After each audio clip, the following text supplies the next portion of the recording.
Good afternoon and welcome to a Oak Harbor City Council workshop. Today is April 26th, Wednesday. It is 2 p.m. I'd like to call the workshop to order at this time. This will be both a physical meeting and a virtual meeting. Some members of city staff and consultants are participating via teleconference.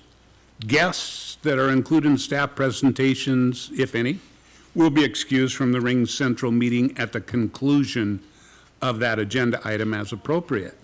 Today's meeting may be viewed on YouTube, Facebook, and available for viewing after the meeting on cable channel 10, HD 1090. Public comment is not normally taken at workshop meetings, although the council may allow or request public participation as they so desire. So with that, well, let's get our people introduced that are here. And I think we have one attending virtually, okay? That's so correct, will you Mayor. do a roll call or at least introduce those that are here? Absolutely, Please. Mayor. Councilmember Wiesner, Present. Councilmember Munns, Present. Councilmember Stuckey, Here. Councilmember Hoffmeyer, Present. Councilmember Marshall. Present. Thank you, Mayor. Mayor Pro Tem Heisen is not in attendance at this time. Okay. So we will then move to our first item on our agenda, and that falls under Parks and Recreation. We're going to listen to an update on pickleball courts, memorandum of understanding with the Oak Harbor School District. Update on all of that, and for that we have our Parks and Recreation Director, Brian Smith. Welcome, Brian. Thank you. Good afternoon, Council. So we were asked to give an update on this MOU that was entered into with the school district last year. I'll give you a little bit of background just to bring members of council and the public up to date on why we started this process and looking at this project and what has been done and where we're at now. And at the end, I'm really just going to kind of defer to council on what direction you want to take with this. So pickleball was created in 1965 in our backyard, Bainbridge Island here in Washington State, and is the official designated sport of the state of Washington. The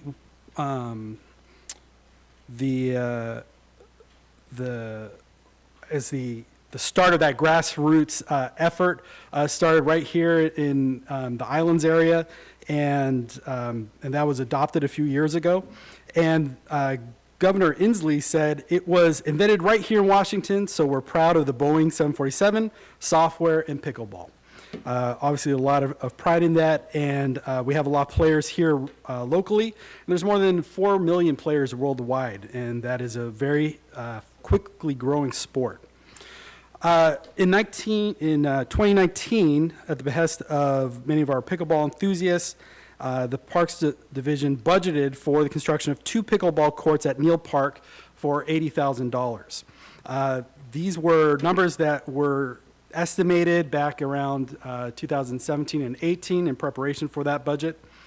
$50,000 was to be sourced from RE2 funds, and that has rolled over year after year, and that's still in our current budget cycle. The balance was to be covered through donations. Now, we haven't raised any of those donations. In 2021, after consultation with city staff and the North Woodby Picklers, which that group kind of grew out of the Senior Services Pickleball Program. That program kind of went away during COVID, but many of the pickleball enthusiasts kept going, and they created their own club, North Woodby Picklers. After consultation with them, the $50,000 that was appropriated out of REIT funding was redirected towards refurbishing the existing courts located at the school district's Rotary Park. I think the hope was that, well, if we can't get the funding through donations for new courts, maybe we can reduce that and just refurbish existing courts to get some additional courts in. The proposed project scope included removal of root intrusion around the and under the courts, leveling of the surface, asphalt resurfacing, painting and striping new court lines in a perpendicular rotation to the existing courts, and creating 2 additional courts. We'd seal coat the entire court surface, and then repositioning of those standards and the addition of 2 new standards and nets to go along with those courts and installation of a perimeter fence. So what's been accomplished with that project so far? So process to date, in 2022, the city entered a MOU with the school district to allow improvements to those facilities. The city agreed to hold off on any improvements until the North Whidbey Pool Park and Recreation District had finished their summer programming, use of the courts. The picklers were using heavy during the summertime, so we wanted to do those, start that project in the shoulder season during the fall. Contractors were contacted to meet outside, on site there and provide cost estimates. And that happened in early summer, late spring last year. Nothing really happened after that. It kind of went silent. I know we had some turnover in the Parks Division around that time, and I think part of that was just waiting until the fall.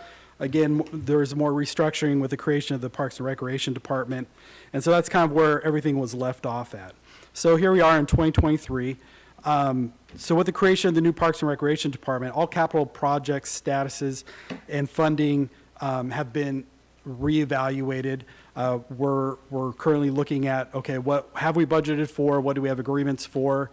What do we have already plans in place or design? Where are we with contracting out for design and construction services with each of these?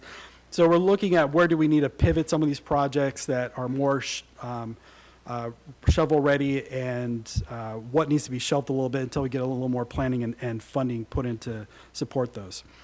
City staff met with contractors to get updated cost estimates, and then staff have discussed the project with the school district. We've heard comments from the Pickleball Club and the North Whidbey Pool Parks and Recreation District.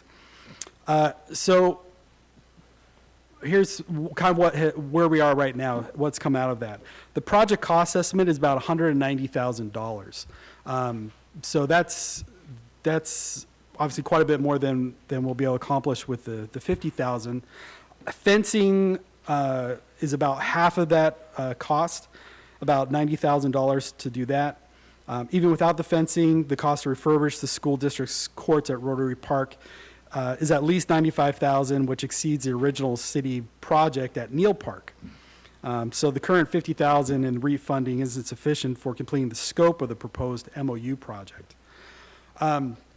So council has a couple different options on how you want to proceed with this. First, we could terminate the MOU and appropriate additional funding or redirecting existing capital fund expenditures to build new courts at a city park location. We would look for about $200,000 in funding to do that. We'd go after, some grants to leverage the existing funding and or redirect some funding. A couple different ways we can do that. But we would probably want to meet again with the community and find out what exactly do they want. Do they want just as easy of court services as we can do, as cheap as possible? That'd be like an asphalt court, non-lit, non-covered. And that could go all the way up to a post-tension concrete, indoor court facilities, and that can go up as much as millions of dollars, right? So you have kind of a range. What does the community want? And then we can decide how we're going to do the funding for that and put a timeline to it. The second option would be to hand the project back over to the school district. It's school district property. It's their amenity. Donate the $50,000 REIT funding that we've currently appropriated to the school district, and then support them in whatever way that they want to do that. If they want to come up with the balance of that project, Howard Council wants us to support the school district with improving those courts, we can go forward with trying to do something there at the existing school district courts. A third option would be to appropriate additional funding to complete the MOU scope without the fence as much as we could. A lot of the issue around the costs has to do with the location of it. So it's in a very heavily treed area, And there's a lot of root infiltration with those courts, which is breaking them up. You also get a lot of the needle droppings onto the courts, which is acidic, and ruins that surface. It's going to take perpetual and ongoing maintenance to keep those courts clear. To do the work, we had our city arborist go and evaluate the project and the impact to the trees there. Overall root loss for most of the trees in the work zone would be about 30%. He's concerned that some of the root loss would include major structural roots, which impact the tree's ability to withstand strong winds, any snow loading, and be resilient to things like drought or disease, insects, and fungal infection, which we see a little bit of that going on there right now. The trees in the area are already stressed due to increased root zone compaction and recent year-over-year drought conditions and signs of insect and fungal infections. We're a little concerned about them. It is school district property, so we'll defer to them on how they want to address that, but just something we're keeping an eye on. So staff is going to defer to council on how you would like us to proceed with this. We have a couple different options available to you. I think the school district is certainly willing to consider support in any one of those options. And I'm happy to answer any questions you have. Okay, we'll turn to council, start with Councilor Hoffmeyer. Thanks for that, Brian. I know you're kind of coming into this late, obviously. I was originally one of 3 councilors that voted against this MOU, and it was a large part being we don't own the property. Secondly, $50,000 wasn't even going to be enough to put lipstick on the situation. Only speaking for myself at this point, I wouldn't support spending $190,000 on property we don't own. Given, I would think for in that similar ballpark, because you don't have the tree issues, I think we could do something similar at that price range on city-owned property. It would be nice to be able to get with the community and figure out which park's best, et cetera, and communicate a timeline. It's obviously not going to be done by June or July, which is very unfortunate, as it was out in the paper a year and a half ago that this was going to be done, and that's not your fault, but that's my insight on it. So I can, Clerk Julie, I can see Councilor Munns. Welcome, Councilor, and sometimes I can't, sometimes I can, so if she raises her hand, you need to let me know. Do we have Councilor, or do we have Mayor Pro Tem? No, we do not. Oh, okay. So I'll turn to Councilor Wiesner at this time. Thank you, Mayor, and thanks for that presentation, Brian. Yeah, it's not an ideal location where the existing courts are at, right, under the trees. And if I remember right, I think every time somebody goes out to use it, you got to take a broom out there with you and sweep it before you can use it. And we've been promising to do something about this now, since Windjammer Park discussions. I don't want to kick the can down the road, but I want to do this right. I'd much rather see this on city property, built appropriately, but built to last a while for our folks to enjoy and not be going out and saying, wow, this is what they think of us. I want to show the community what we think of them and produce a quality product. So that would be my 2 cents. Thank you. Councilor Stuckey. A few questions for you, Brian. I know obviously you can't give an exact, but do we have an idea how many people use that pickleball court? I mean, that's vague, but maybe how big is the pickleball club? Maybe how often do we see people out there? What's the idea of the current use? I don't have that information. I can get it for you. Okay. I'm just making sure that we're doing something that benefits. I want to know how many people are benefiting, even though having nice courts may bring more people. There's that too. You said the school is willing to support any option. By that, correct me if I'm wrong, if we did something on our property, that doesn't mean financially supporting. I don't know. Okay. I doubt it. I doubt it too, but I heard 200,000 if we did something on our own property. Would never hold you to that number, but is that a realistic number? Yeah, I think you could do a court on it would have to be asphalt. It won't be the standard of pickleball courts. It really depends on what you want to do, right? So I can give you a range and options. We can get a little more precise pricing going out to bid, but it really depends on what that scope is. Sure. And do we know, when we did the Windjammer Park survey and asked the community what sort of things they wanted to see in the next phase, I believe pickleball was one of the options. That's what I heard. I heard that from Liz Lang with our staff, who was running pickleball courts kind of at the time leading up to the pandemic, I think when we were looking at this, and probably a large part of how this started moving forward at the location, it is. But yeah, she said that there was supposed to be pickleball courts in one of the phases for Windjammer Park, I believe. I've not seen those Okay, plans. because that was good. Well, my thinking was, do we, and it sounds like you might not know, and that's okay, the Windjammer Park survey, do we know where pickleball courts ranked? I mean, if it were ranked number one, well, then let's get on it now. If it was 5, 6, 7 on the list, that may show a little, not as much interest. Do we have any idea where they were on that Windjammer Park survey? Sabrina would be able to Maybe speak to Sabrina that. She could. wants to jump on. I believe we're going to bring that survey here to Sure. the Park Board and Council soon. So, yes, we did have that in the ranking, and I do have that on the list. It was, I can't off the top of my head give you that number, but I will provide that. It is one of the items that the community mentioned specifically that they'd like to see added to Windjammer Park. Okay. I know with these workshops, we're trying to do a little bit better job of giving direction.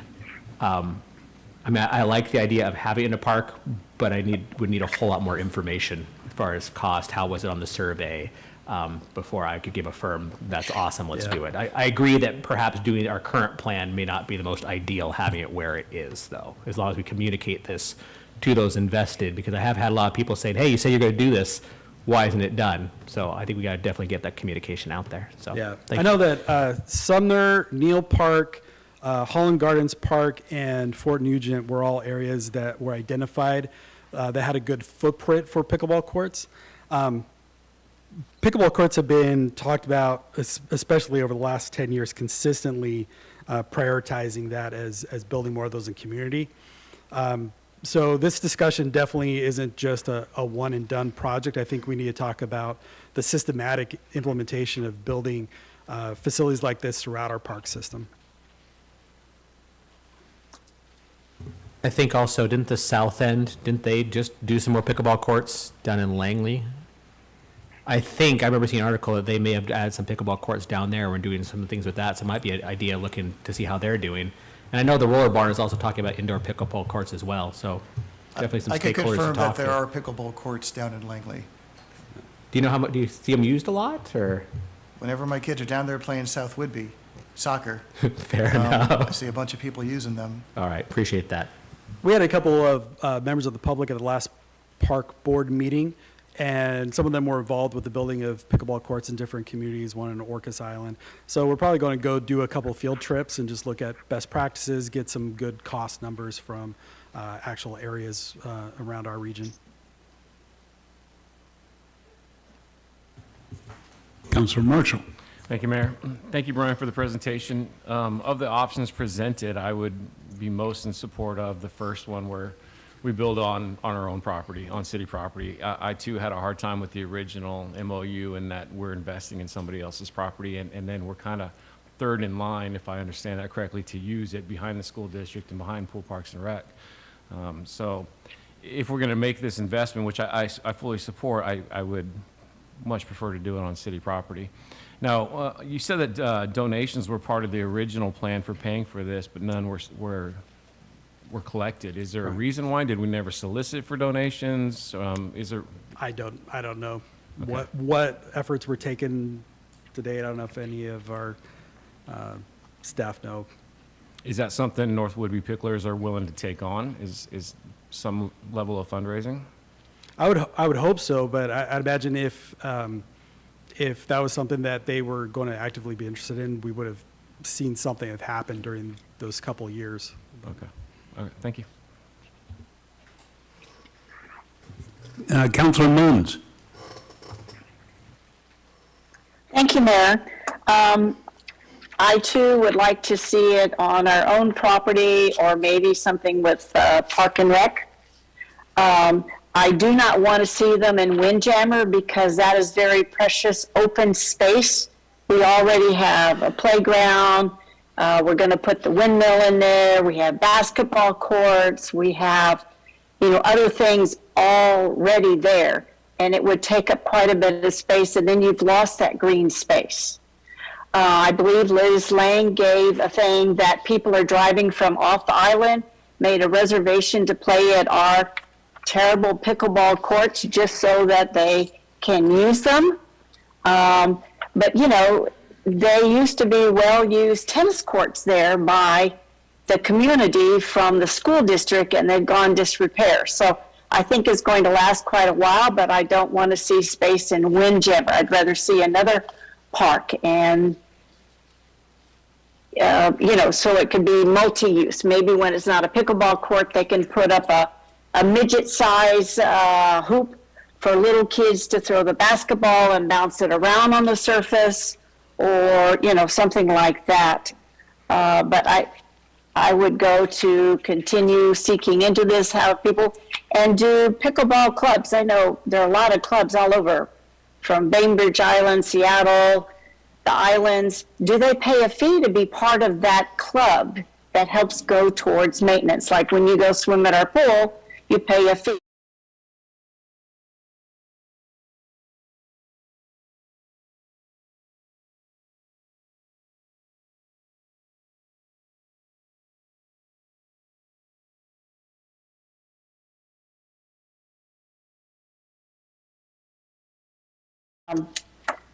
A year ago, we said we would pursue this and hopefully would have them this summer, and that's not going to work, but maybe we need to put something on Facebook about what we've encountered, and we're still working on it and kind of where we're at or something. But I like to see it go forward, but on our property, doesn't make sense to put it in a forest with all the tree roots uprooting it, and if you take them away, then you damage the trees, and then in a big windstorm, they fall over, and then they've wrecked everything around it. Thank you very much. Thank you, Councilor Munns. So I think we've covered that, and everybody here, any, I will just mention the Parks Board did pass a motion for recommending the council to look at this first option of terminating the current MOU and look at different ways of appropriating additional funding or redirect capital expenditures and build a new court on city property. That was their recommendation to council. So I know you don't give a official motion or direction, but I think I've heard enough that we can work on something and bring back to council officially at a council meeting. sounds good. Okay. Thank you, Brian.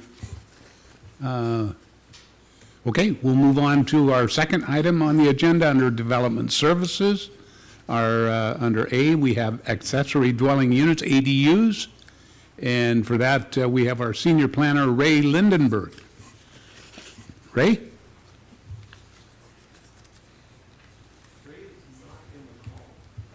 Ray is not on the call. Well.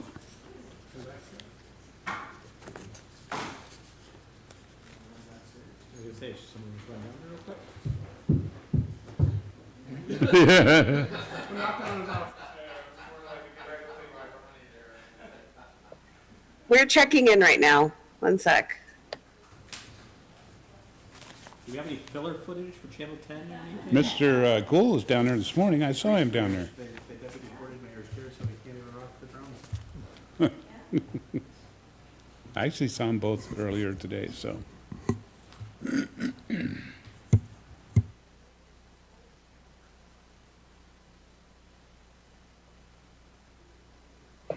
Okay, Ray's jumping on right now. Okay.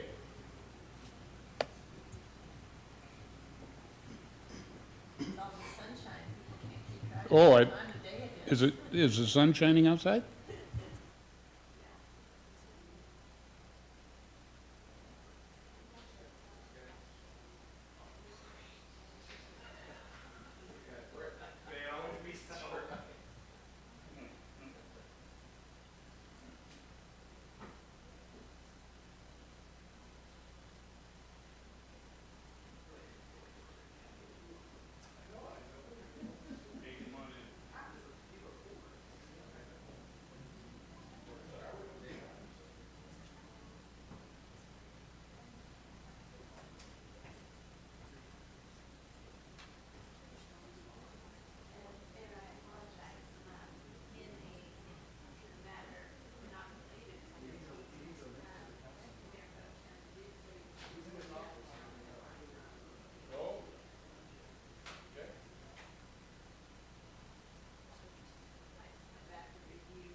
Did you find him down there? He's down there, but he's still trying to connect to the link.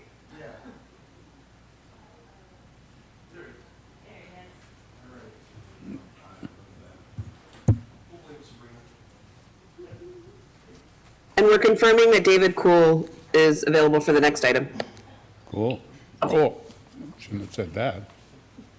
So, item A, accessory dwelling units, and we are just about there. We have our senior planner, Ray Lindenberg. Welcome, Ray. Thank you. Apologies for the delay there. I did not get a link to the meeting and was scrambling to get ready to go. So I'm getting my presentation ready here. Just a moment, I apologize. Okay.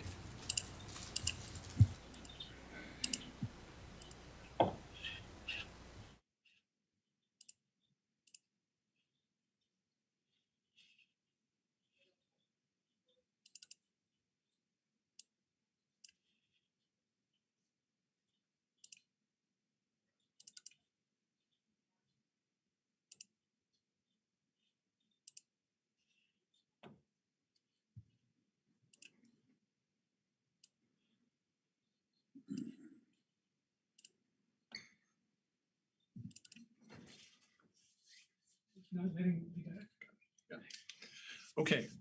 Apologies again. I'm ready to begin now if you're ready for me. We are. Okay, thank you. So this is a discussion item for a further review of our accessory dwelling unit code regulations. Part of the Affordable Housing Task Force report from a couple of years ago, plus our Housing Action Plan more recently, has discussed the possibilities of revising our ADU codes. And we've done a few minor adjustments in the past, and those minor adjustments have kind of resulted in a little bit of a Band-Aid effect with our code.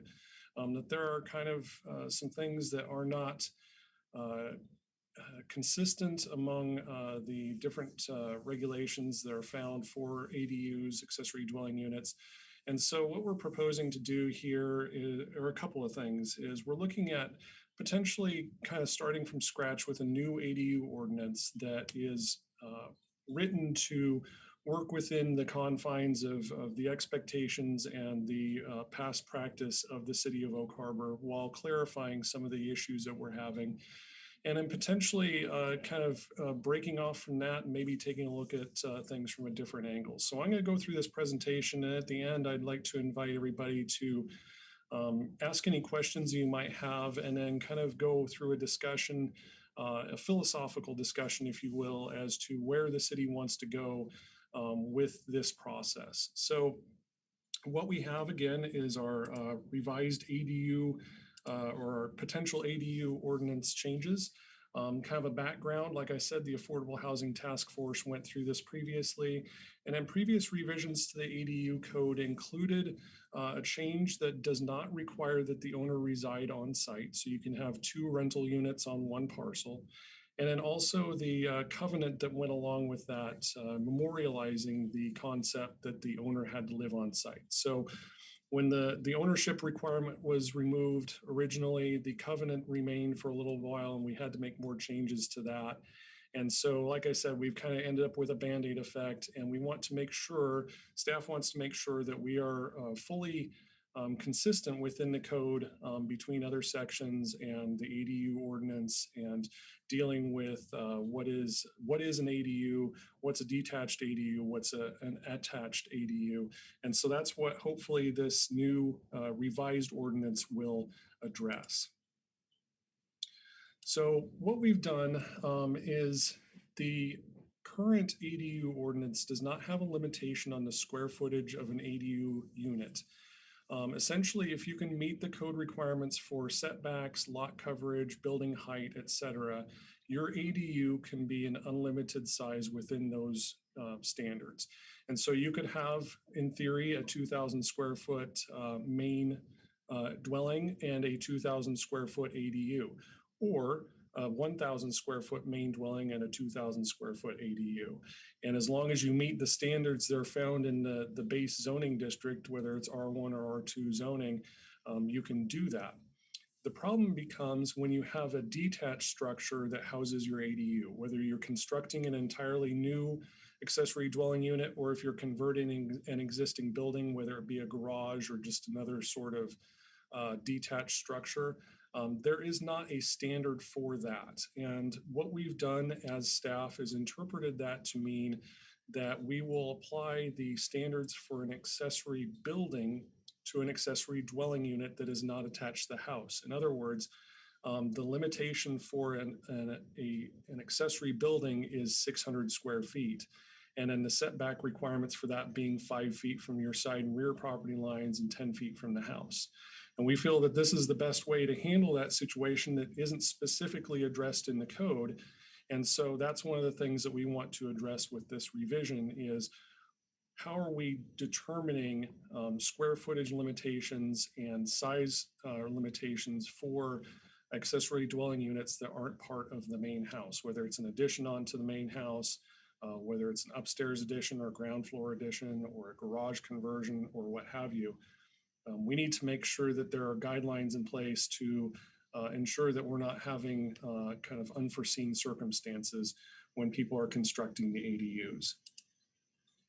So what we've proposed and what we attached to your staff report, your agenda bill, is a completely rewritten code. And so what we did is utilized a model ordinance from an advocacy group that is out on the internet to kind of help guide accessory dwellings, help encourage municipalities and residents to think about ADUs.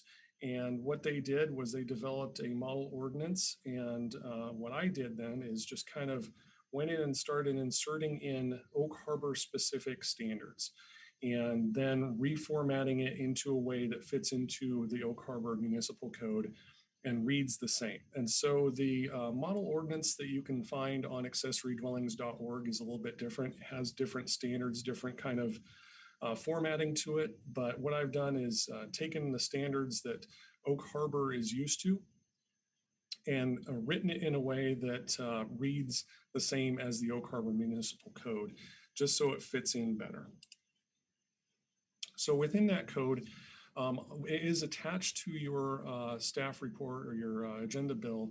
And so I'm going to kind of go over some of the standards that are in it. And I want to put this up on the screen. I did this with the Planning Commission yesterday and didn't have it up on the screen, but I want to put it up there today just so we can go over it a little bit more easily.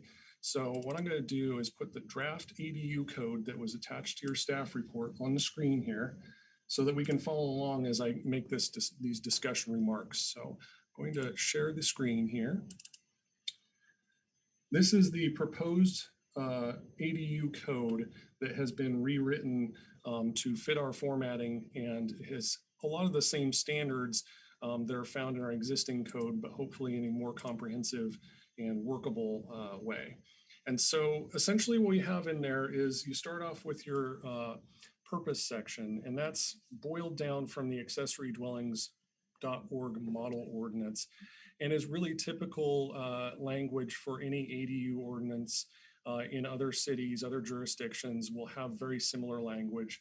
We're trying to use land efficiently, increase existing housing stock, and provide affordable housing while maintaining the appearance and the scale of existing neighborhoods. And then following up that is a list of standards. And so these standards, again, are fairly typical, but they are specific to the city of Oak Harbor. And we want to make sure that they're not, significant changes from what's existing in the city already, because we felt like our accessory dwelling unit ordinance was fairly liberal to begin with, as far as not limiting sizes, not having standards for owners to live on site and those sorts of things. And so when you go into standard number 1, it talks about an attached ADU may be constructed as an addition. And so the standard there is to address basic life safety regulations, ensure that those units are being built correctly. And then the lot coverage standard essentially functions as a density bonus for having an ADU. The typical, the typical lot coverage for a single family home is 45%. We've increased that up to 55%. Like I said, it's kind of a density bonus to encourage people to think about that ADU possibility, and also to have it so that we're not limiting the possibilities of constructing an ADU based on a lot coverage that is not realistic for having that additional living space or square footage on a house. So number 2 talks about specifically a detached ADU. And again, this is the standard that we were talking about. We want to make sure that we have a clear standard by which detached structures will be judged. Currently, we're interpreting, as I mentioned previously, accessory buildings to be similar, so that we have a 600 square foot maximum or 50% of the house with a total of 45% lot coverage. And so we want to remove that so that we have another kind of bonus for constructing an ADU on the site. And as a point of discussion, should there be a limitation on that type of bonus, maybe we do want to limit a detached ADU to a certain square footage, because then it makes it more affordable, and we are truly addressing affordable housing rather than just additional units that might be out of the reach of the folks that we're trying to reach here. So we move on to number 3, an ADU may be constructed concurrently with a single family home. Just saying in plain language, if you want to build from scratch on an empty lot, a house with an ADU, you can do that. Number 4, construction of ADUs is exempt from the calculation of the residential dwelling unit per acre standards. And what we're saying there is we're not going to start calculating the units per acre standards, the 3 to 9 that we use for R1, because number 1, it's really difficult to try and calculate that. What radius do you use? Is it a neighborhood? Is it a certain number of feet radius? How do we do that? And then what the problem, secondarily is that could shut the door on your neighbor being able to do one, just because you're first in there. It doesn't mean that we need to be shutting the door on others. We don't feel like that this is going to create a situation where we have over density, if you will, in residential areas. We feel like the lot coverage standards will handle a lot of that concern. And I don't really see a situation where everybody in the neighborhood is going to be clamoring to get an ADU on their property. Maybe in 50 years, if we have run out of space on the island, then that might happen. But right now, I don't see that that's going to be an issue. And so that's one of the things that we've proposed on here. Scrolling up to number 5, the ADU shall be designed and constructed to match or complement the existing home. There's a lot of discussion on ADUs that maybe our criteria should be a little bit softer, because maybe the house is not something you should be emulating, that there are some less attractive homes out there that the ADU might be not being matching that less attractive house might be a good thing. And so what we did is we proposed language that is soft. We have or instead of and statements within the design criteria. So if you have a roof line that is a certain way, you can use that, or you can use exterior materials, or you can use paint colors to meld with the existing development on the property, but doesn't have to be a copy and paste or a stamp situation where it has to look exactly the same. Stronger language can be used for PRDs where design criteria was approved with the project. But in that situation, we can rely on that PRD statement or that PRD agreement and approval to have the design standards for the accessory dwelling unit. Number 6, it talks about parking. And one of the things we discussed there was a transit stop waiver. The distance was included in the model ordinance, but could be adjusted based on what we feel is best for the city of Oak Harbor. Established stops probably need to be defined through a definition so that we can, say for certain exactly what that bonus is going to be if we're going to offer it. Island Transit also allows for flag stops along routes where people can flag down a bus. So that is a kind of a thing that we can utilize as a density bonus as well. If it's within a certain distance of that transit route. This is not something that's super important, I don't think, from the standpoint of the city of Oak Harbor. We don't utilize a lot of transit here, but maybe it's a way that we can push a little bit more utilization of our transit services because it's there, it's available, and we can be taking advantage of that. Number 7, just talking about the design of the entrance and the facade. What we're trying to do here is protect the single family appearance of homes with ADUs.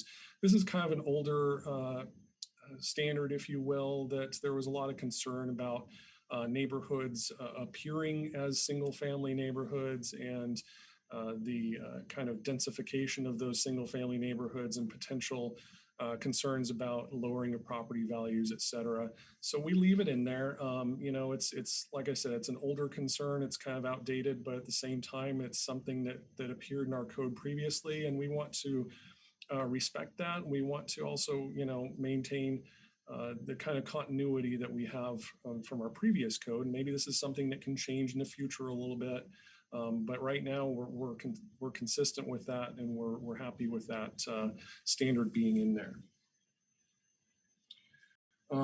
Moving on, again, just kind of an aesthetic standard that would be applied to single family homes as well to prevent fire escapes and exterior stairs and things like that dangling off of the front of a house. Those things should probably be on the side or the rear.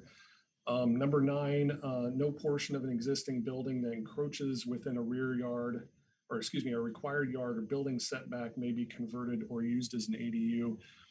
This is a life safety issue. We want to make sure that everything is constructed as they're supposed to be with regards to fire protection and, you know, overall building codes, things like that. So what we're saying here is that if there's a building that's built right on a property line, for instance, an old garage or shed or something like that that's being converted to the use of an ADU, it needs to meet the setbacks because there could be another building just on the other side of that property line that may not meet building code or fire code regulations. And we don't want to have fires spreading from building to building and causing injury or other issues with that. So that's kind of why that's in there.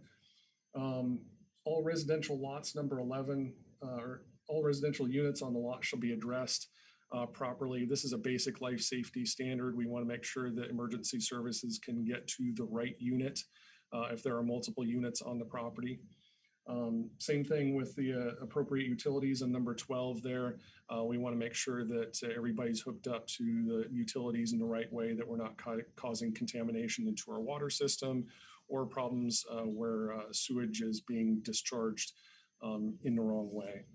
And then finally, number 13, if you have the standards for a subdivision or a lot split, you can do that as long as you meet the standards of the code throughout. And that includes all setbacks, all utility connections, that you have frontage onto a public right of way, et cetera. And so that's kind of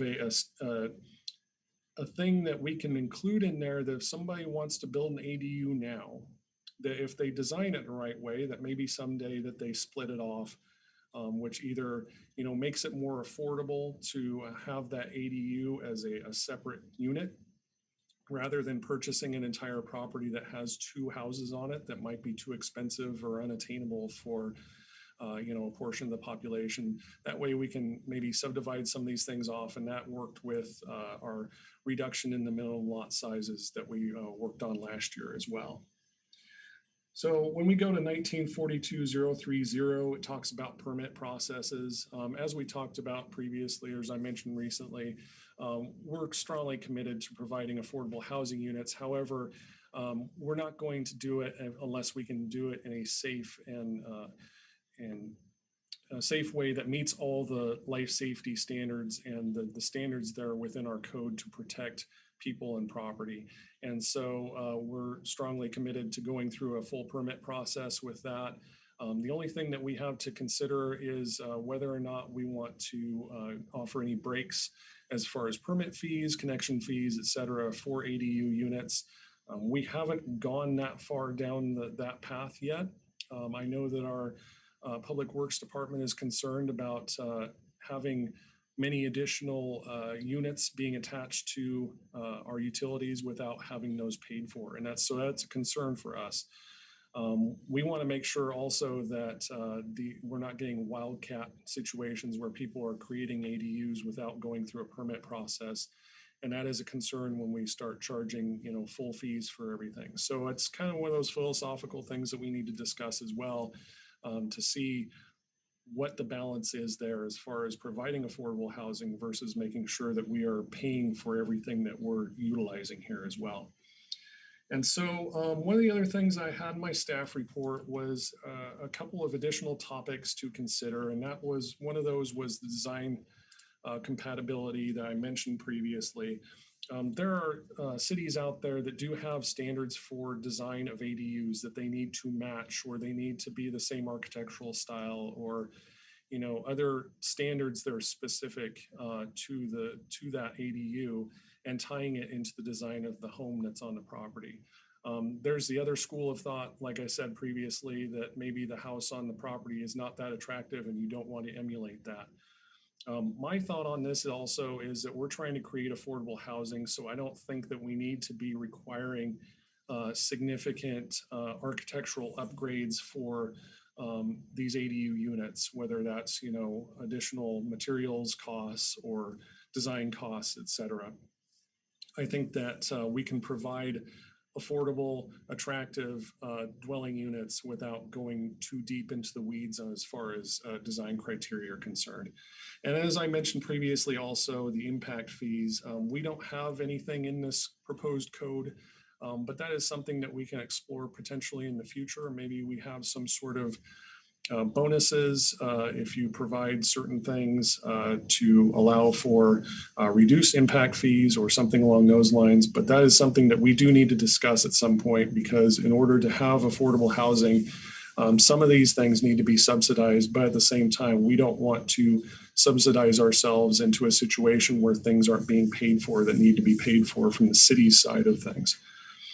So that brings us to a final thought with regards to how this all works in our code. We are looking at doing these ADUs, but when we have ADUs, they also appear very similar to what a duplex is. And so do we want to approach it from the standpoint of allowing ADUs, and ADUs can be anything that's attached to a home or detached from a home that is a second unit? Or do we want to approach it from the idea that a duplex is in one building, whereas an ADU is in a separate building? And these are some things that we can consider as we go through this process, because what we have is the ADU versus a duplex. When we took out the ownership requirement that the owner live on site, the distinction between the two becomes pretty blurry. And so you have on here on this chart, if you have the owner on site, neither have them required, either the ADU or the duplex below. The maximum square footage is based on lot coverages and setbacks for both of them. The lot coverage is greater for an ADU at 55% compared to 45%. Design criteria is set forth for an ADU in the ADU code. Currently, a duplex is not included in our design regulations and guidelines, but we could easily work that in. That's something that staff has considered. We were working on the process of getting single family units into the DRG, and that's something that we've kind of put on hold while we go through this process, but we can add duplexes to that as well.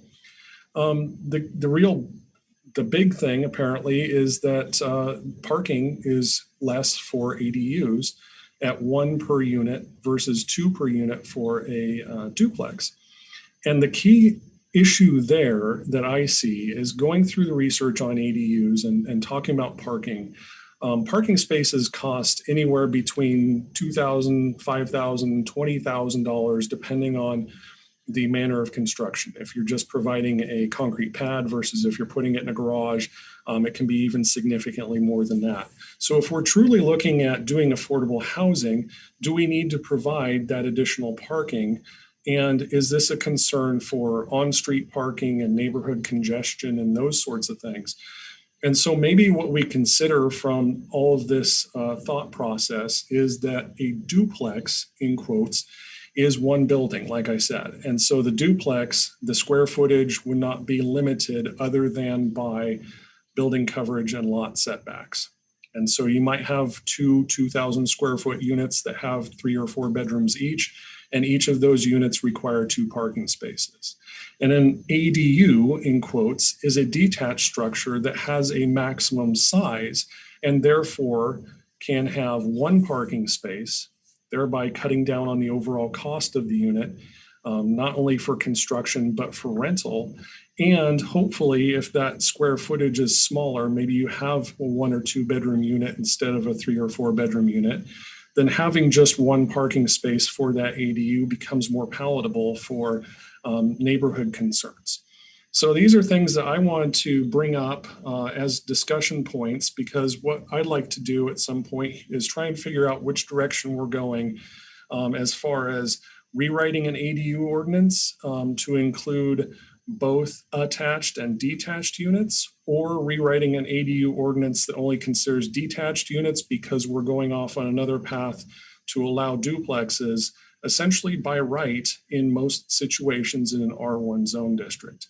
And that's not to say, there's been a lot of discussion around the country about outlawing single family zoning. That's not what we're considering here. Single family homes would still absolutely be allowed, but duplexes would also be allowed.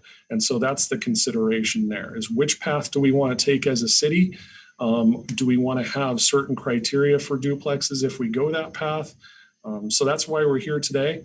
I want to get some guidance on that. And then that will guide me in my future endeavors as far as drafting ordinance and considering where it is that we're going with that. So with that, I end my presentation and open it up to questions or comments. Thank you, Ray. I'll turn to council. Questions or comments? There's a lot to be thinking about there, I know. Councilor Hoffmeyer. I'll go and let Jim finish typing out his thoughts there, not distill any thunder. I think Councilor Weiser and I first started talking about this a couple years ago. I remember when I was working with HUD, George Saul was on the Affordable Housing Task Force, and he and I had talked about affordable housing, auxiliary dwellings, lot density, et cetera. And gosh, I think that was 6 years ago. If you go back to our council retreat, council gave some pretty clear directive to staff to get going on this. So Ray, thank you. This is an amazing direction here. For me, we would consider the ADUs detached and attached. But I think there would be some criteria there. Most of us can pretty easily recognize the difference between, a father-in-law suite or a mother-in-law apartment versus a duplex, to where the size of the units are more equal versus. So maybe the ADU is a third of the square footage of the entire unit. Beyond that, maybe it's a duplex.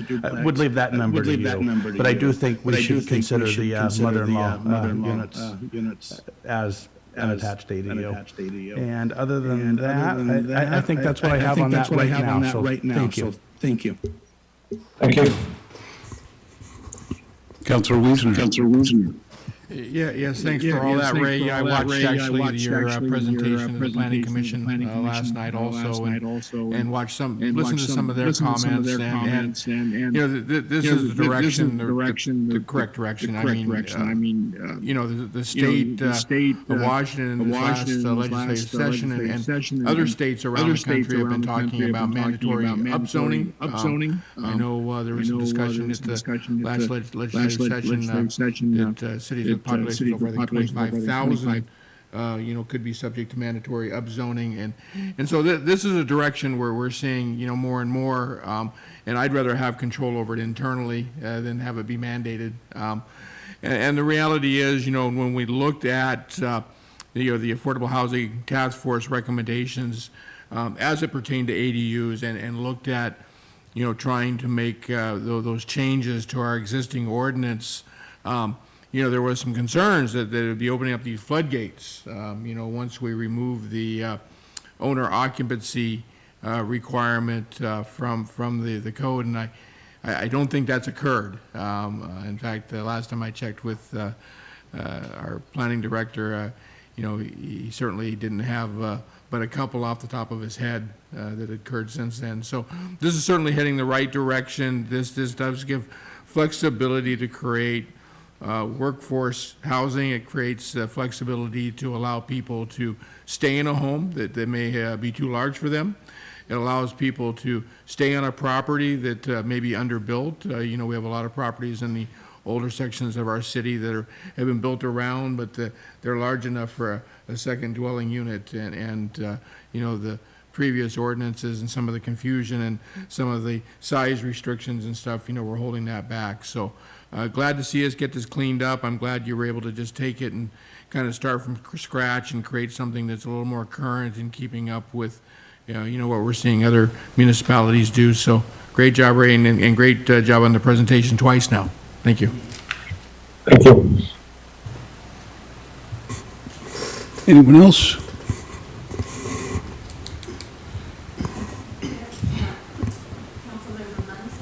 Oh, yes, I see that now. Councilor Munns. Thank you, Mayor. I think Councilor Wiesner made a big point. I would like to be sure somehow we keep the city regulated and not have to do the state mandate. I know with our cell towers and mini towers and stuff, we joined a consortium to be sure we had control over what would fit in our city. And I would want to be sure that the city had control over this and not the state doing a blanket, because we finally go over 25,000, that we are mandated to do something. The other thing is I worry about on-street parking. At one point, one of our directors was trying to say in new neighborhoods there would just be parking on one side of the street. But we all know that when people get deployed, they have someone sometimes rent or just stay in their place. And of course, they leave their car there, but now you have another car, and the only place to put it is on the street.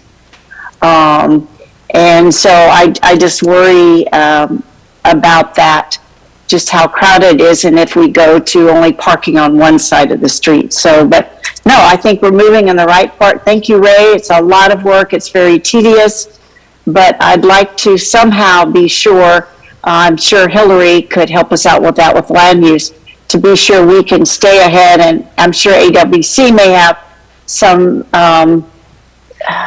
research on this also, so that our city can regulate how we want this and how it's going to fit with us, than the state just making a blanket mandate that you have to do that. So thank you very much. Thank you. And yeah, that's definitely part of the situation here, is we want to stay out in front of this and be proactive so we're not being told what to do.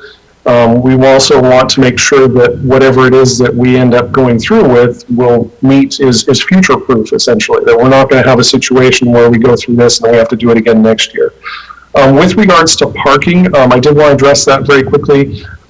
That's also on my list of things to do, if you will, is going over our parking standards and approaching it from a more holistic standpoint, is working with all of our departments, working with engineering, working with public works, the police department, and working with the base as well, is to find ways to have alternatives to people storing vehicles on the street. Is one thing I think that we could really work on that would be painless, honestly, for a lot of people. And so that if you free up a few parking spaces for people who are deployed, if we can get them to park on the base or park in a central location or something along those lines, and that's one additional parking space, and that's one less thing we have to worry about, right? So that is something that's on my list of things to do. Like I said, it will be probably this summer that we'll start taking a look at that, and hopefully kind of getting to a point where on-street parking and on-street storage is a situation that we can all be comfortable with and not have to worry about. Ray, I think you will find that the base does have a few lots, and it may not be publicized, that they can actually park and store their cars there, and it's a locked fence.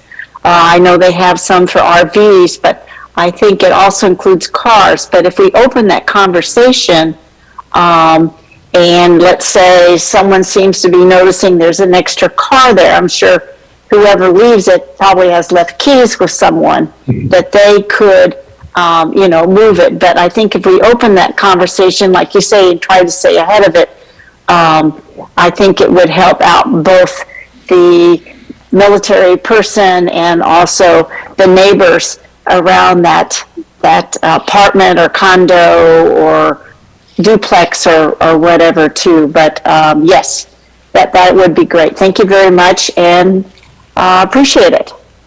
Thank you. Anyone else? Yes, Councilor Marshall. Thank you, Mayor.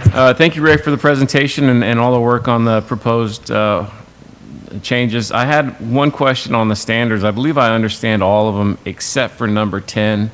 And during your presentation, you kind of jumped over that one. And so could you explain what home occupations are allowed on the lot in compliance with standards in OHMC 1934? The total number of home occupations shall not be regulated. However, the cumulative impact of all home occupations conducted on the lot shall not be greater than one home occupation. So I apologize, but I did skip over that one. Essentially what that's saying, so our home occupation code, I took some of the language from the home occupation code and mimicked it here, essentially. So what the home occupation code says is that you can have as many home occupations in a single-family home as you would like to have, as long as it still appears as a single-family home. So for instance, if you wanted to operate a hair salon and a bookkeeping business and a website business and you do wood crafts in your garage, as long as you don't have excess traffic and signage and pollution and et cetera, as long as you still appear as a single family home, you can have all of those businesses in a home. And so what number 10 is trying to say is very similar. That if you have multiple home occupation businesses in your 2 units, as long as they don't appear more than a home occupation would be, limited to as far as traffic and noxious odors, et cetera, then it's okay. So if you have a home occupation in the main house and a home occupation in the ADU, that's okay. Gotcha. Thank you. Appreciate it. No problem. Okay, thank you. So in that list, Ray, did I hear you say hair salons? I might You may have. misquoted. Yeah, okay, okay. I think that is on the list. You're limited to a certain number of people that can come and go. I'm not I think trying- that is a permitted use. I might be remembering from previous jurisdictions I worked for, but I'm just using that as an example, not as a standard. Yeah, I'm not trying to make any kind of a point here. Just thought I'd. Okay. Any other council questions? Thanks, Ray. Nice job, as usual. Thank you. Okay, we'll go on to our second and last item under Development Services, that is, and that's our building code updates. And it looks like we have our Development Services Director now here, Mr. David Cool. Welcome. Thank you, Mayor, members of council. Today we have a straightforward presentation on 2 straightforward topics. We'd like to do a building code update, and Title 17 is what controls the building code, and it's actually in our Oak Harbor Municipal Code. There's 2 provisions that control that, and we'd like to talk about that today. Section 1705030 is where we talk about plan check fee. What we would like to do is change the timing of the collection of the plan check fees to be after it's submitted and after it's determined to be complete, then go ahead and collect the plan check fee. Currently in our code, it's required to be collected in 6 months. We're not totally sure how that started. It could have been that folks were busy at the counter in the past when we did everything by paper and you had lines of people out in front and maybe staff was busy and didn't want to try and calculate the fee on the spot. That's a possibility. But somewhere along the way, it was created to have 6 months be used for the actual collection of the fee. However, we think that if we go ahead and collect the fee now, most people are used to that in every other jurisdiction they do business in. So it's a standard practice. It's done everywhere. This will ensure the city collects the money and is not waiting for payment for a project and does not continue forward. I think there was a project called Lehigh here in town where we did all the plan review work, never collected the fee, and then the project failed. So this has happened more than once, and we'd like to prevent that from happening. Our building official, Ginger Pennington, is here to answer any questions you might have on this topic. Next topic is permit expiration, 1705-060. We would like to change the expiration of the building permit from 6 months to 2 years. This change would actually eliminate the constant follow-up on the part of the city of having to make sure, okay, it's expired in 6 months, and we have to contact the contractor and make sure they keep it going. What this would do would basically change it to 2 years and then allow a 1-year extension after that.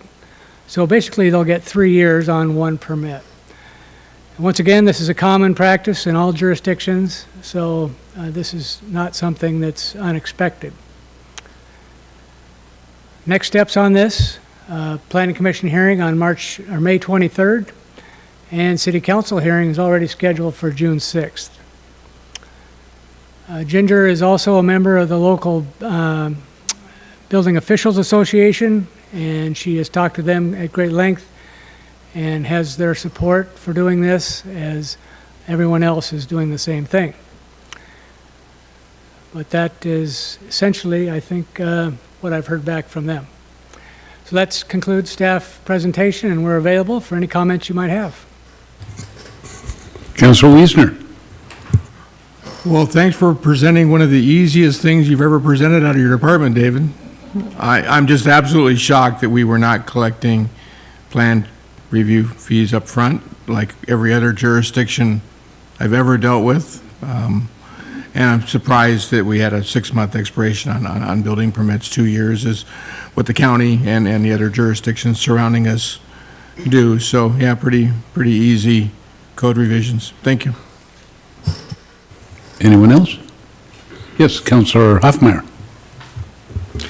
Real quick, amazing amount of progress. Can't wait until the retreat. And it's nice to have Ginger here in the chambers. I hear more good stuff about you out in the community. So keep doing what you're doing. Thank you. Councilor Marshall. Thank you, Mayor. Thank you, David. I just want to be 100% clear. We already charge these plan review fees, correct? So this is not a new fee that we're implementing. It's just when we're collecting is all we're changing with this, correct? That's exactly right. Okay, thank you. Okay. Anyone else? Okay. Seeing no other questions, thank you, Mr. Cool. Thank you, Ginger. Nice to see you both. Okay, we will move on to our next item, which is finance. And we have with us to discuss the Clean Water Facility debt discussion, our finance director, Mr. David Goldman. Mr. Goldman. Thank you. I'll need the pointer.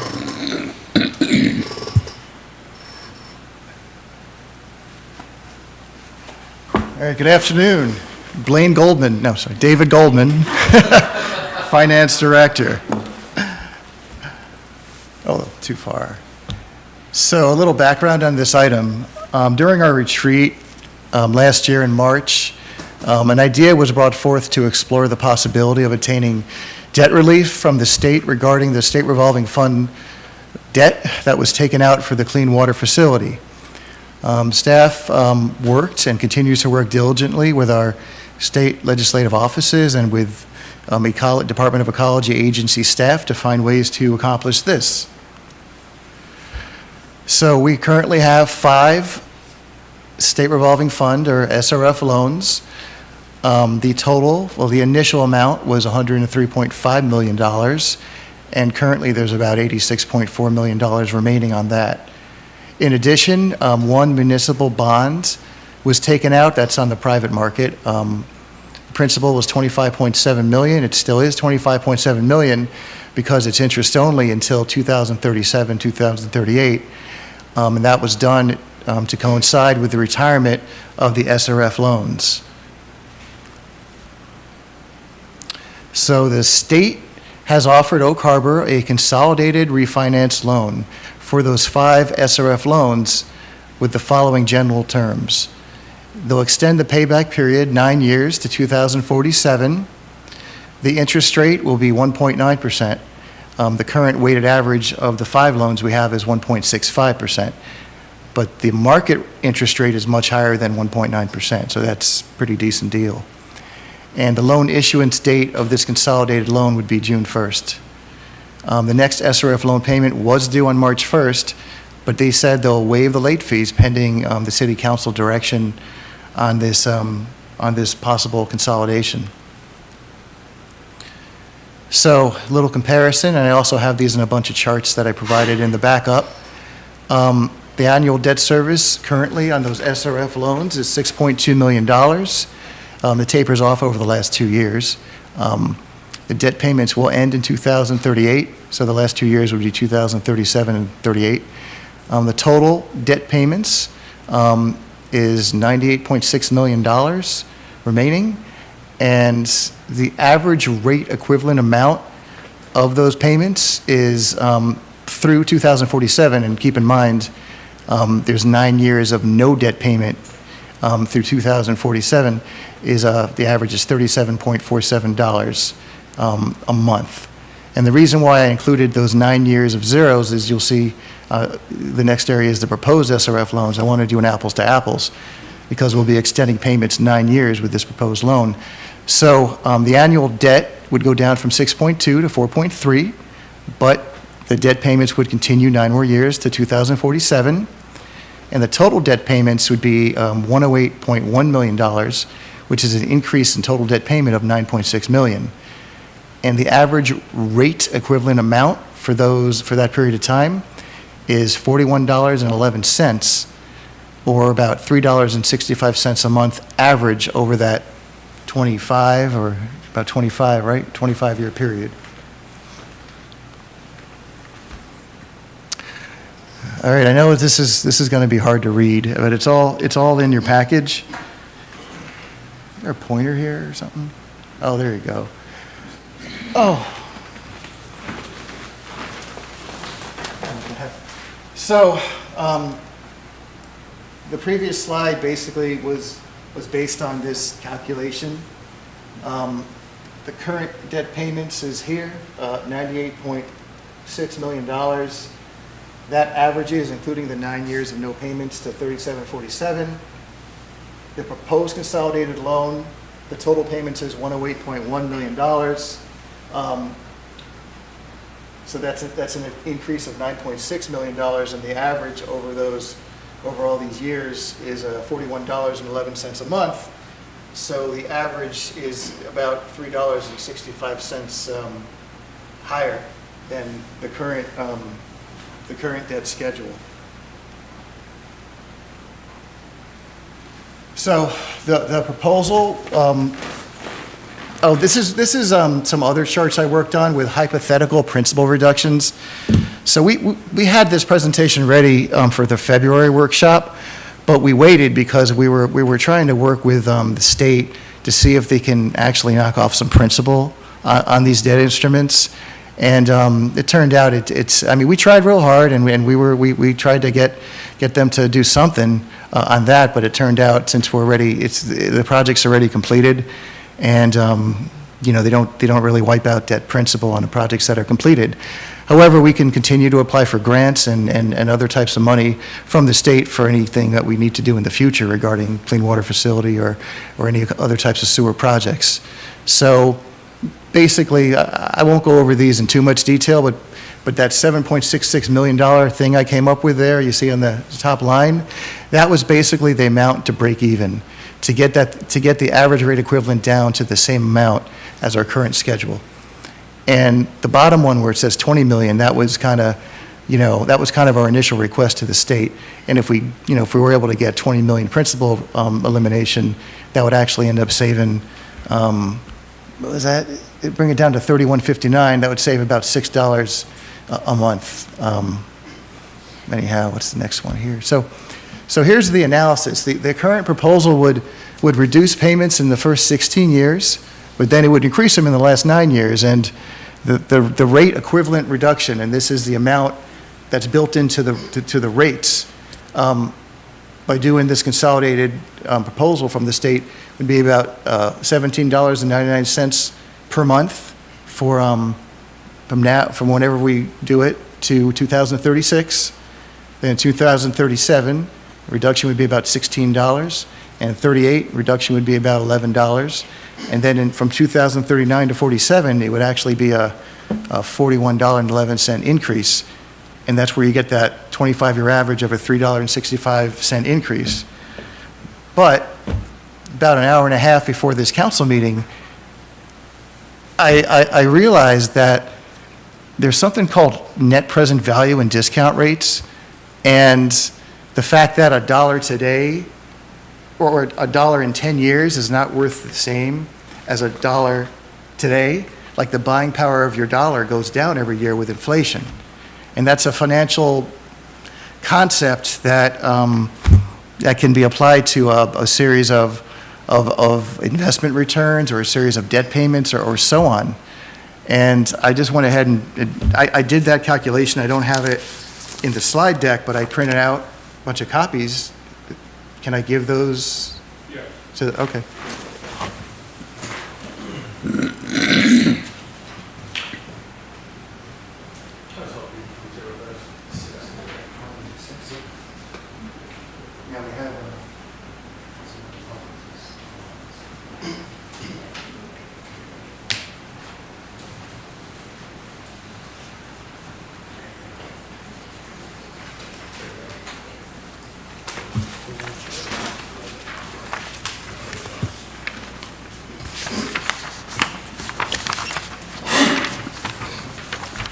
So y'all have that? We do. All right, so I added 2 columns on the right. I used a 3% discount rate, and you see where I wrote annual, and then it says NPV. So those savings or increases in cost are discounted by that 3% over time. And like, for example, the first year, the savings is $215.84, which is, it's not discounted, it's the first year. But the second year, the $215.84 savings is actually, in the present day dollars, worth $209.55. And I also did a second column where it just showed the percent, the future value percent to the present value. And this is all based on mathematical calculations that are in Excel. And I double-checked this with an online net present value calculator, and it all matched up. So the farther out you go, the less your dollar's worth in today's value. So when I went down the list and I applied the discount rate every year, and I get all the way down to 2047, I did an average over the, 25 years, and it turns out that the average over those years annually is actually a reduction of $10.32, or 86 cents per month. However, that's a net present value calculation. I'm using 3% because that's the long-term inflation average. There's assumptions built into that. It's, the dollar is still the dollar. It's, if you just go with straight dollars, it is an increase over 25 years at $3.65 a month. But if you use this net present value calculation, it's actually, a reduction of 86 cents per month. So that's what I put together. So next slide. Principal reduction has not been offered at this time. And that's the break-even amount for principal reduction using straight dollars, $7.66 million. Then extending the term of the SRF loans would result in SRF debt payments being due at the same time as payments on when the bond kick in as well. That's another factor to consider, because the bond principal payments will start to kick in 2037 and 38, and we will be paying these SRF loans through 2047 when, in the current scenario, they'd be sunsetting. So for discussion, just like to hear what the council thinks about it and provide some feedback to staff. And I have a meeting tomorrow with Ecology to tell them which direction we'll be going in. We can pursue refinancing with this consolidated loan.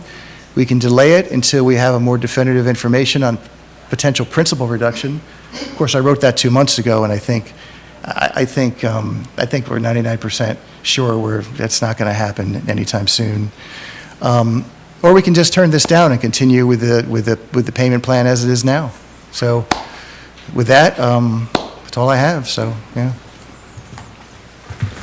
So I put this task in finances in Mr. Goldman's hands as a way to continue to look for possible rate reductions.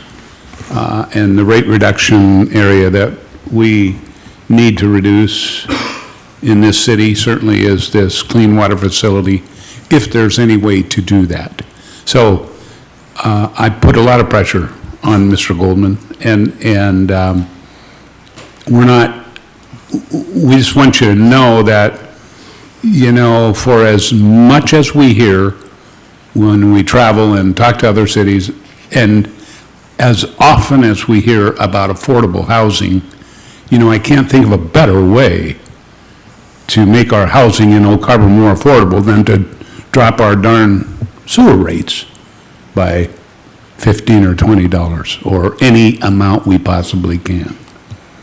Those people that are out there are paying rates if they're living in the city. So, I'm not asking necessarily for council to do anything but understand what Mr. Goldman has been under, and it's been my pressure to, can we find ways to reduce our rate?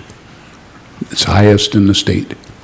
So with that, obviously there's, some things to look at. I'm going to guess you're not going to be ready to do anything tomorrow, but we're going to keep on looking. So, Mr. Hoffmeyer? One of the most awesome things about this job is looking out in the audience, or running into people in the community that have a smile as big as Barbara Arms has right now. I'm going to paraphrase what a constituent told me just a couple days ago, Dave Johnson. Tomorrow's free ride shouldn't be the burden of today, and that was something that really stuck. I had a chance to talk with David Goldman this afternoon. I was really hoping that he would put together that net present value calculation, though. I'd been communicating with one of my consultants back in D.C., and she had brought that up last night. So I guess great money minds think alike there. My comment on this, I wrote a few notes here. An important part of my work with the council, and an important part of all of our jobs, involves meeting with our elected leaders in Olympia and D.C. It's because of these invaluable conversations that refinancing our SRF loans is even possible. The Department of Ecology's willingness to help us out of a tough spot and a dedicated city staff has us on the cusp of being able to offer our ratepayers real financial relief. While eventual relief is a wonderful concept, our citizens need the relief now, not in 2039. We must continue reducing rates as quickly and as drastically as possible in the short term. In the long term, we are also working towards aggressively attacking the clean water facility debt and the resulting exorbitant rate as well. Your local representatives realize we need state and federal financial assistance to progress on our capital infrastructure projects, and we are doing all within our power to maintain their support and gain additional funds. It is also important to mention that the military has a vested interest in our reducing the overall monthly utility rate. They are committed to paying the connection fee if they are able to utilize the clean water facility. Because of how substantial this fee would be, paying off the overall debt would be well within our reach, much more quickly with their assistance. This, by default, would reduce the rate across the board for all ratepayers as well. I am confident that this is the right step to take at this juncture. By moving forward with refinancing, we would enable new connections that we would otherwise not have at our disposal. Further, and more importantly, we will be able to pay off our debt ahead of schedule. And looking at some of these numbers here, to be able to start by saving $215.84 annually for each of the ratepayers, that is real to so many people in this community. I don't want to throw out the number of how many doors there are to knock on. There are people out there that are really struggling.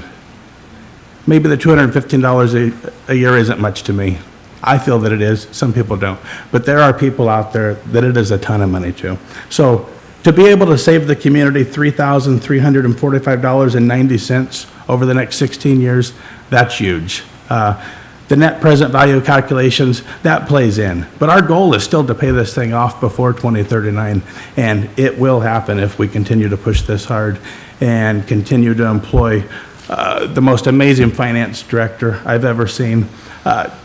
To see the reception that he gets from other finance directors and his entire department, it's incredible. So we are very fortunate, Mayor. You have been able to hire a wonderful staff. Thank you. Thank you, Mr. Hoffmeyer. Councilor Wiesner? Thank you, Mayor. Mr. Goldman, I noticed you've got the 4111 debt service as a steady, if we accepted this proposal. What happens in 2039 when the payments kick in on the second loan? All right, that'll be attachment 2A. Find that. I'll get you the page in your package. Development services, that's not it. Let's see here. It's on page, looks like 49. Yep, 49.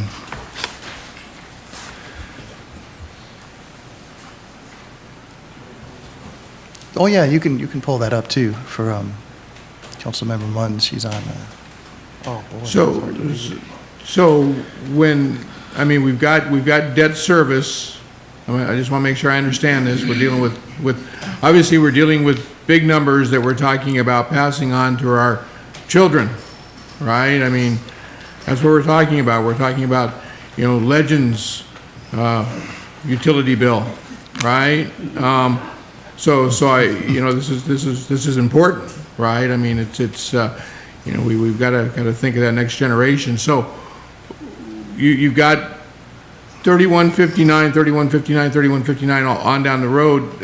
In 2039, we don't have any additional debt to service, or is, again, explain to me, what happens when we have this double payment to make? Because right now, the way we've got it set up, because we're not building up reserves to make those payments, right? We're paying them true time with the rates. Yes, we're paying those through the rates, absolutely. Okay, so when we get to 2039 and we've got payment on this debt, which was supposed to sunset, and then we were going to be picking up the debt payment for the second debt, the bond debt. What does that look like? So basically, once you add the bonds, right now, the rate equivalent that we're paying for both the SRF loans and the bond is $67.23. When you hit 2037, that goes up to $77. 2038, it would go up to $82, but then the SRF loans would be paid off, and then that drops all the way down to $30. Now, with this new, with this proposed debt consolidation, that $67.23 that we're paying now would go down to $49.24, and that'd be the same for about 16 years. Then it would go up to $60.70, and then $71.41. And then we're in the current scenario in 2039, that drops down to $30, it would stay up. It would stay up around $71 for the next 9 years or so.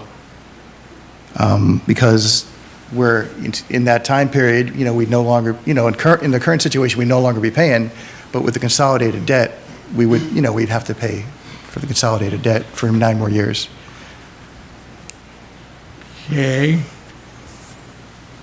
And I got to tell you, I'm gonna take all this. I'm gonna stay the heck out of it, and I appreciate the work, right? I mean, I really do. I mean, I know you've dug very deep in this, and I know we lobbied very heavily when we were down in Olympia as well as back in D.C. for them to do something, with this debt.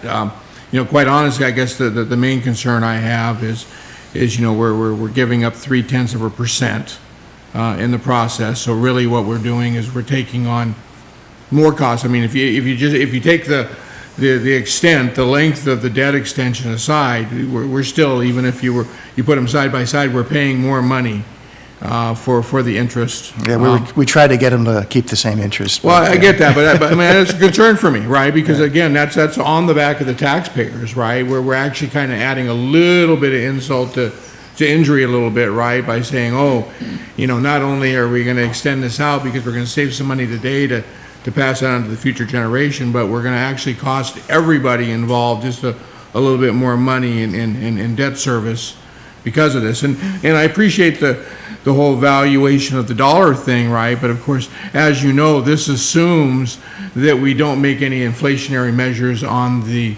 expense side, right? I mean, this compares dollars to dollars, current expense dollars with the value of a current dollar, right? As we go through inflationary periods, right, we're probably going to be making an adjustment to those dollars, right? We're probably not going to be able to absorb and say, we can operate this plant for the same amount of money, even though the value of the dollar is less, right? And so, yeah, that's why those net present value calculations work better with like a fixed payment. You get it, right? So, I mean, if we're having 3% inflation and we're devaluing the dollar by 3%, we're going to probably assume that we're going to have 3% increased in costs, which is going to offset that devaluation, and the reality is it's going to make this chart kind of backwards a little bit, and it washes out again unless we assume that we're able to absorb those inflationary costs. And I realize maintenance and operation is only a portion of what we're talking about in plant operation, but I think we're probably going to find ourselves tempted again to look at the lifespan of this plant. And I guess I'm concerned with things like, for example, we're saying that we're not going to have to make any major infrastructure investments in this plant through this 2047, right? We're extending out that, because if we did, right, it would have to come on the rate of the ratepayers, right? We'd have to be looking at a rate study. And things I'm concerned about, for example, is we've estimated the life of some of the components of this plant at 50 years, but some of those components we're finding are operating a little harder than we thought they were, such as the pumps that we're finding. Well, we have the system development charges that'll help out, offset, the replacement costs, and there's other revenue sources too. It's not completely, on the backs of the rates, but, a decent portion probably will come out of that. Yeah. And the consultants did build in a cost of living increase, an inflation factor into their study. So the study, went out 5 years though, not 25 years. But, well, and I think your comparison here, aren't you making this comparison to reductions in rate as a flat, or is this compared to all future rate forecasts? Because we've only got rate forecasts for the next 5 years, right? So we don't have rate forecasts out to. These rates, this is only the portion of the rates that pay for the debt. Yeah. The portion of the rates that don't pay for the debt weren't part of this. This is just the debt only.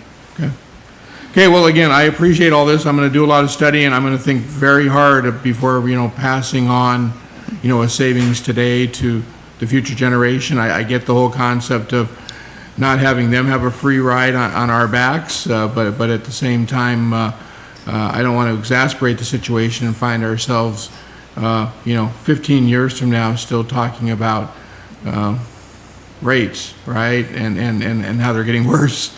And it's because of decisions that were made a few years prior by us, because it'll be talked about, oh, it was the previous council's decision, right? Again, I appreciate it. I just don't know how much more input I can give you than that, other than the fact I'm going to read a lot of this. I just remembered when I was talking to Ecology, I did bring up, I did have a thought. I asked them, this bond that's a $25.7 million principal on it, is there any way we could maybe refinance that and get these low rates on that? I looked into the bonds. We can't refinance it until December 1st, 2025 due to the bond covenants. And they told me that they do that for federal agency debt. So if a city has USDA loans for something, they do work with those to refinance those, but they haven't done anything with a private sector bond. But they're going to look into it, and when I talk to them tomorrow, they'll give me more information. They did mention there is a program. It's the loan program. It opens up this fall. I already told Wendy about our grants administrator, Wendy, about it. And once we get more information, we might pursue that, the 25.7, to see if we can get on their list. So when it does become refundable, we could bring additional options to City Council. But that's in the future. That's not anything right now. Well, that's something that I thought might also be a. Well, because all you have to do is figure out where to make up $10 million. Right? I mean, that's really what it comes down to, right? We're spending an extra $10 million, right? We're, in the long run, whether you devaluize the dollar or not. I mean, it's still 9.5 and some change. And if you can figure out a way to come up with that. Yeah, we tried. Thank you, Mr. Goldman. I appreciate you. Thank you very much. Councilor Marshall. Thank you, Mayor, and thank you, David, for the presentation and for taking the time to talk with me earlier today to help explain this a little better. While the idea of debt relief at the present time is appealing, the idea of saving $215 a year is appealing, I too struggle with the idea of kicking the can down the road and putting it on the backs of our children and our grandchildren potentially, because when you look at this increase of $493 in 2039, that's a lot harder to swallow.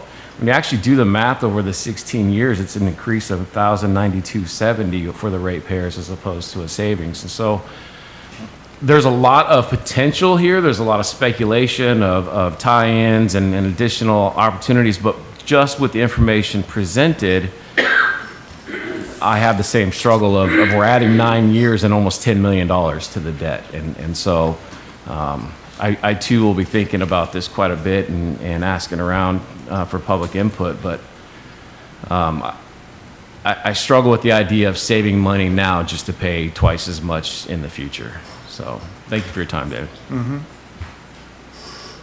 Councilor Stuckey.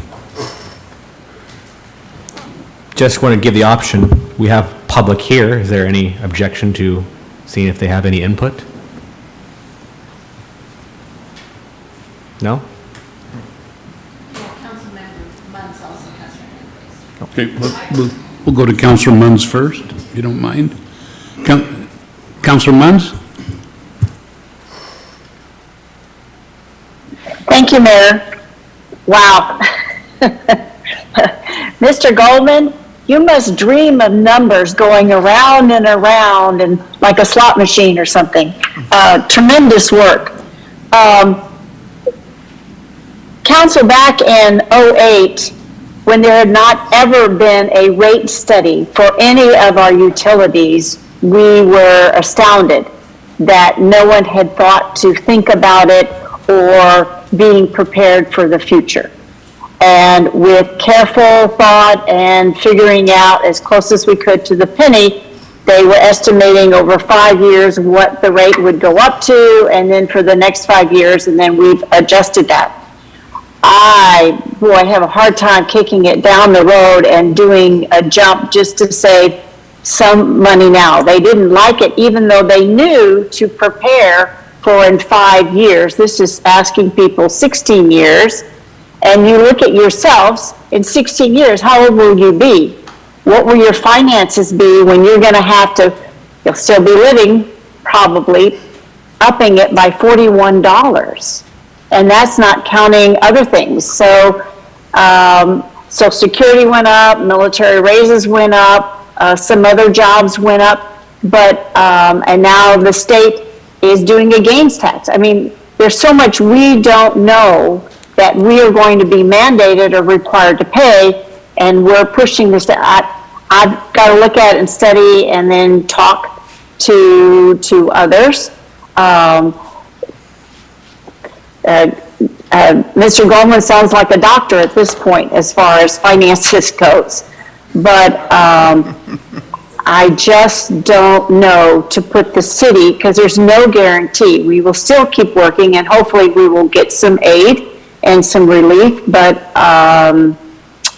you know, there's no guarantee. So I've just got to put a lot of thought into that. So thank you very much for listening. Okay, does council want to have, okay, come forward? Please give us your name so that public can hear. I'm Barbara Arms. I live at 351 Northeast Noonan Loop. And when I got here in 2018, I was kind of shocked to look at the rates and went, uh-oh, what happened here? And they have steadily gone up, even though we're very conservative. There's only 2 of us in the house. I realize it's kicking on down the can, but that's what happened in the beginning. They never increased the rates in the first place. Mayor said that, you know, we didn't, you know, the hookup fees, we didn't do a lot of these things to the developers. We're now doing it. We have a lot more housing coming online, a lot more people putting money into this system. It isn't like we're stagnant. It isn't like, okay, this is the people right now. And I agree that we don't want to kick it on down the line, but right now everybody is in a financial crisis. And it may not seem like much for $15 or $20, but it could make all the difference in everything. We didn't do what we should have done before. That's the way it is. But we are now hooking up all these developments.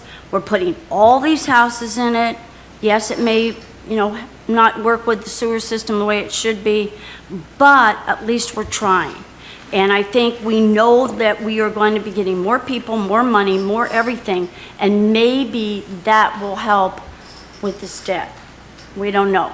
I mean, that's what I'm thinking. You know, we're talking a lot of units. If you look at it right now, we have a lot of units online. Everybody in those units are going to be paying almost $200 a month for the water, sewer, and garbage. So you times it times all those residents. So maybe that will help make some of our shortfall. That's what I have to say about that. Thank you. Thank you, Ms. Arndt. We appreciate that. Yes, Julie. Julie Brooksley, and I live at 2380 Fairway Lane, and I came to the workshop the other day, and I mentioned this to Chief Merrill. I'm very close to the city limits, and at some point when my sewer fails, I may want to annex. You know. And so I really do pay attention, and I'm also on a board myself for the North Woodby Pool Park and Rec District, but I really am adamantly against this. And when Jim said, are we going to make our grandkids pay for it? And I say no. I mean, you're going to kick the can down the road, no pain, no gain. When you add that bond payment down the road, at the same time, you're still paying. The whole point was adding the bond payment after the other went away, wasn't it?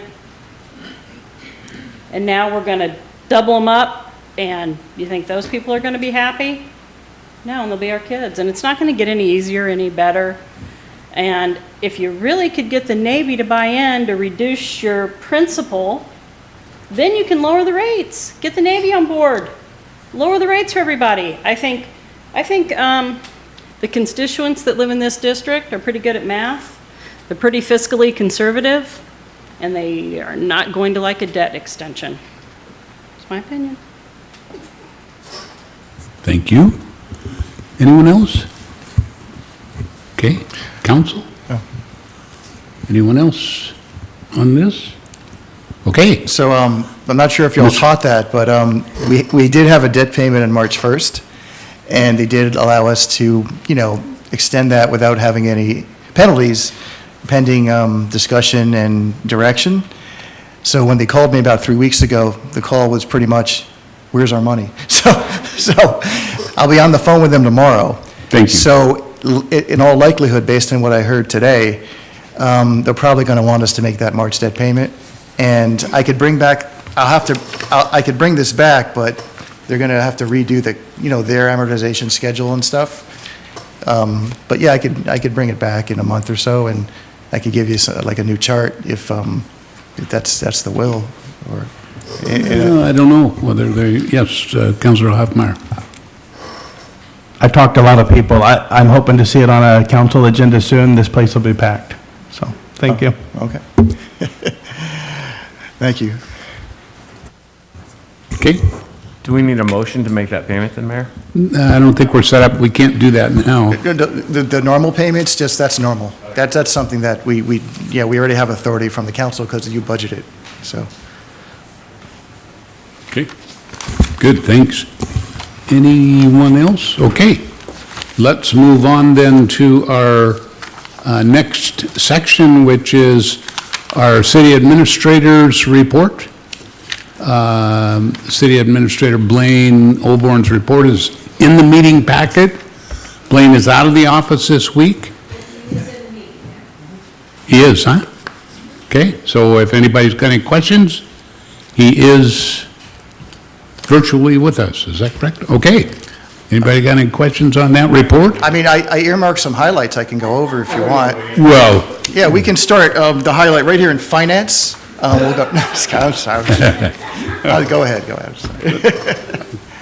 The whole thing was a joke? You don't have any highlights? I do, I actually did. I thought maybe Blaine would want me to go over it. So, all right, let me go over some Yeah, highlights go for the ahead, public. please. Okay, all right, so the Fire Station 82 Task Force, so now we're holding bi-weekly Fire Station 82 Task Force meetings as part of the feasibility analysis to purchase the property.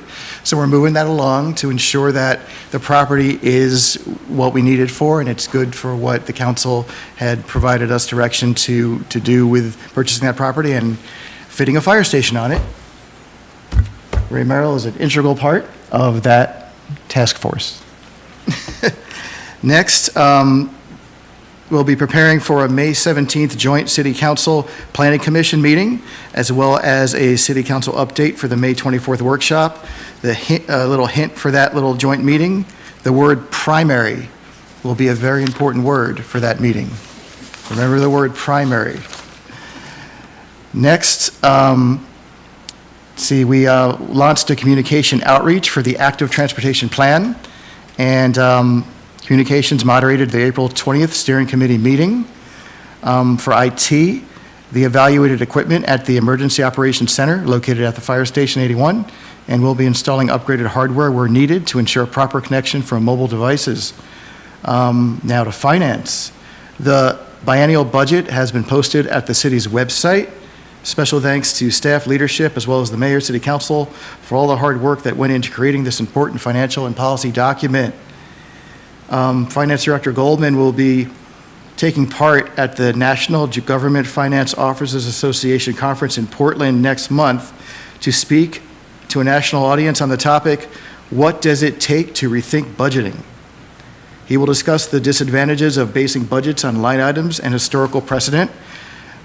We will discuss more meaningful types of budgeting and what it takes for a local government to change the way it budgets and plans for and provide stronger outcomes. Human resources, the city has been awarded and recognized for earning the 2022 Well City designation from the Association of Washington Cities. Parks and Recreation at the marina, they'll be doing a great salmon escape. 30,000 coho salmon will be released on May 10th at 9 a.m. Due to the Holland Happening Parade, vehicular access to the marina on Saturday, March 29th, between 9 a.m. and 1 p.m. will only be available from Southeast Regatta Drive. Please use caution and have patience. Let's see what else? Senior services. The senior services roof replacement will be going on soon. The center will be closed from May 14th to May 23rd. And in partnership with the Oak Harbor Senior Center Foundation and the Oak Harbor Snow Isle Library, the center will be hosting the second annual Wearable Art Show on April 22nd as a fundraiser. And Something About High Tea will be hosted at the center on May 13th. Tickets are available. That was a random selection. Yes, well done. Anyone else, any other business from council? Okay, seeing none, then, oh, yes, Councilor Munns. Thank you, Mayor. I just wanted to do a highlight from Island Transit that people may not be aware of. They're on target to implement Sunday service and our new Central Woodby State Park seasonal service beginning the day after Memorial Day. That's great news. They have a lot of other features, but I just thought that would be interesting of people who want to go down and go to the park and to look forward to Sunday services in the summer. So that's it. Thank you. Thank you, Councilor Munns. That's good news, great news. Okay, then seeing no further business, I